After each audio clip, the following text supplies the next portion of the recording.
सुद्धा म्हणताना दिसले की जिथे सध्याची परिस्थिती आहे, जातीपातीचं राजकारण, धर्माचं राजकारण हे इतकं वाढलेलं आहे की हे पाहता राजकारणात राहावं किंवा राहू नये किंवा निवृत्ती घ्यावी या संदर्भात मी विचार करतोय.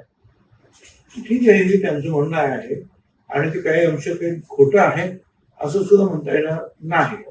पण मग त्याच्यापासून आपण सोडून जाता कामा नये. त्याच्यात राहून ही जी व्यवस्था आहे ती कशी सुधारेल यासाठी प्रयत्न करायला पाहिजे. जातीपातीचं राजकारण वाढले म्हणून हे सगळे प्रस्ताव उत्तर दिले. आज ना उद्या माझा पुतण्या देशाचा पंतप्रधान होईल असं मुख्यमंत्री देवेंद्र फडणवीस यांचे काका यांनी म्हटलं. असं की अनेक शुभेच्छा देणारे असतात, आमच्यासारखे असतात, त्यांच्या काकासारखे असतात. पण मला असं वाटतं की यांना खरोखरच असं वाटतं की व्हावं त्याने ह्या गोष्टी अजिबात बोलू नये. त्या गोष्टी बोलल्यानंतर उलट जे होणार त्याचं नुकसान होतं. त्यामुळे त्याबद्दल काही चर्चा न करणं, व्हायचं असेल तर अर्थात झाला तर ते उत्तमच होती. परंतु त्यावर आम्ही काही बोलणं किंवा इतरांनी कोणी काही बोलणं म्हणजे त्यांच्या वाटेमध्ये थोडेसे अडचण निर्माण केलं जातं. नाना पटोलेंसारखे नेत्यांचे पाय धुण्याचे व्हिडिओ याच्यावरून आता खूप जोरदार टीका सध्या सर्व राजकीय पक्षांना होती. सगळ्या राजकीय नेत्यांनी या संदर्भात काय मत मांडायला हवं, म्हणजे असं स्वरूपाचं कृत्य करणं कितपत त्रासदायक. आता मला सुद्धा काही लोक गुरुपौर्णिमेच्या दिवशी जे आहेत फुलं घेऊन आले. ठीक, त्या लोकांची जी भावना आहे गुरुपौर्णिमा आणि मी एखाद्याला आपला आयकॉन मानलं तर त्या ठिकाणी त्यांना फुलं देणं. परंतु आता हे पाय धुणं, पाद्यपूजा वगैरे वगैरे याच्याबद्दल काही मी काही बोलू शकत नाही. नाशिक पुणे रेल्वे मार्गाचा विषय अनेक वर्ष पेंडिंग आहे, त्यासाठी पुरेसा निधी मिळणं अपेक्षित आहे, तोही होत नाहीये.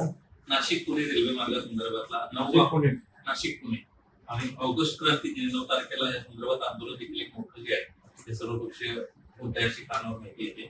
आपली या सगळ्या अनुषंगाने काय भूमिका? मला दुसरं काही माहिती नाही, परंतु नाशिक पुणे रेल्वे जी आहे ती जास्तीत जास्त लवकर झाली पाहिजे आणि कमीत कमी वेळेमध्ये हा प्रवास संपला पाहिजे अशा रीतीने त्या रेल्वे मार्गाची आखणी व्हायला पाहिजे.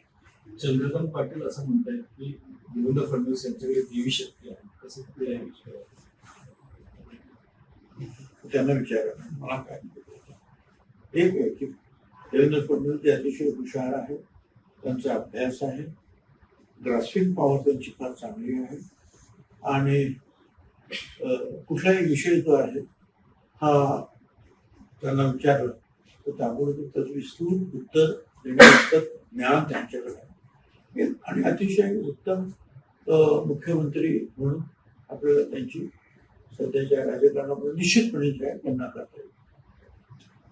खड्ड्यांचा प्रश्न पुन्हा एकदा ऐरणीवर आलेला पाहायला मिळतो. शहापूरमध्ये जे परवा भिवंडीमधला जो अपघात झाला त्यातून जे वाचवलेले TDRF चे जे जवान होते ते आता खड्ड्यामुळे मृत्यू झाला अशी घटना समोर आली शहापूरमध्ये. कसं संबंधित सर्व अधिकाऱ्यांनी काळजी घ्यायला पाहिजे.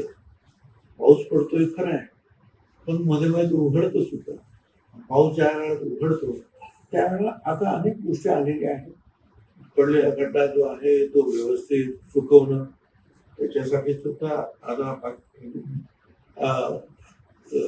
मिळालेल्या आहेत आपल्याकडे काही गोष्टी आलेल्या आहेत की जेणेकरून तो खड्डा जो आहे तो तिथला, कारण डांबर आणि पाणी यांचं जे दुश्मनी आहे त्यामुळे जर परत डांबर टाकायचं असेल तर तो स्वच्छ करणं गरजेचं आहे.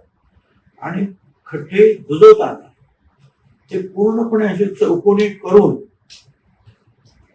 जर का असं वाकडा तिकडा असा असतो त्याला व्यवस्थित चौकोन करून थोडा खोल करून त्याच्यामध्ये जर ते ॲस्फाल्ट कोल्ड मिक्स व्यवस्थित जर दाबलं तर तो खड्डा परत उखडणार नाही. परंतु आता अलीकडे काय जसा खड्डा आहे तसं त्याच्यात टाकून देतात. ते अजिबात खड्डे भरण्याचं हे शास्त्र नाही. खड्डे भरण्याचं शास्त्र हेच आहे जिथे खड्डा झाला असेल तिथे व्यवस्थित चौकून करणं तो थोडासा खोल करणं आणि मग त्याच्यामध्ये म्हणजे मग ते तो जे काही मटेरियल असेल ते असं परत बाहेर येत नाही. पण आजकाल काय ते आपलं खड्डे भरतं घर लागत आणि ते परत ते असे निघून जातात. दुर्दैवाने ह्याच्यामध्ये मृत्यूचं प्रमाण आहे ते वाढत चालले असंच कुठेतरी दिसतं. काय नाशिकमध्ये 4 तर आता हा एक मृत्यू आत्ताच झालेली घटना आहे. त्यामुळे खड्ड्यामुळे मृत्यू होण्यामुळे अधिकारी लक्ष देत नाही असं म्हणायचं आहे. नाही, अधिकाऱ्यांनी अधिक लक्ष देण्याची गरज आहे त्या विषयावर. आणि मी सांगतो त्याप्रमाणे जे आहे ते खड्डे भरायला त्या लोकांनी अधिकाऱ्यांनी त्या कॉन्ट्रॅक्टर वगैरे असेल त्यांना सांगितलं. नाशिक रायगडमध्ये देखील पालकमंत्री पदाचा पुन्हा एकदा चर्चा सुरू झाली. परत मंत्री म्हणतात की अंदर की बातें फिक्स झालेले फक्त घोषणा बाकी आहे.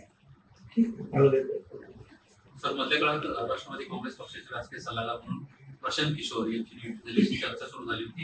आज बिहारमध्ये निवडणूक होती आणि या निवडणुकीत सुरुवातीपासूनच प्रशांत किशोर या आघाडीवर आहेत. 8-9 राऊंड झालं, 4,500 मतांना पुढे. असे नाही की मतदारसंघात मोठा असतो. काही भागामध्ये एखाद्या पक्षाचं प्राबल्य असतं, दुसऱ्या भागामध्ये दुसऱ्या पक्षाचं प्राबल्य असतं. त्यामुळे पूर्ण जोपर्यंत निकाल लागत